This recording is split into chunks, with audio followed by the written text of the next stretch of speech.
I think companies like us, we invest more than 15% of our total revenue every year to do R&D. I think the government like that.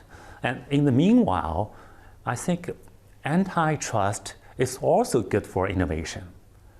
You just cannot imagine, the number one and number two guy all of a sudden merge and gaining more than 90% of market share in the US. But that happened quite a few times in China before. That's not good for innovation. So I think that the antitrust push is kind of justified. One way the BAT biggies grew their girth was by pouring billions into many of China's next-generation tech unicorns, sometimes even cross-investing in the same startups. It obviously further inflated the big platform's offerings, but arguments could be made on both sides whether the M&A closed off or cracked open competition. When you zoom into one company and you say, well, gee, if the other guys are doing it, and if I don't do it, then I am in a competitive disadvantage. So I think some measure to at least make the ground rule clearer, and that would certainly be helpful to us.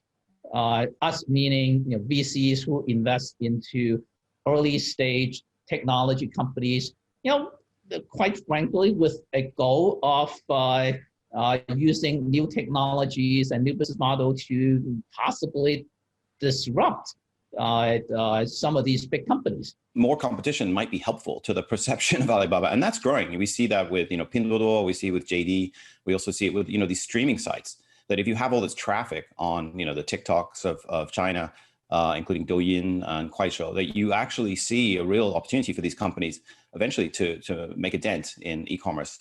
It's not there yet, it's happening, but there is competition on the margin for Alibaba. It's important to note, many of these investments by Alibaba and Tencent flew under the domestic antitrust radar because nearly all the Chinese companies listed outside of China are done through a VIE structure, or variable interest entity. For a really long time, antitrust authority did not vet any cases involving a VIE structure for fear of granting it legitimacy. Right. Because these had always operated in the legal gray area. Yep. Okay?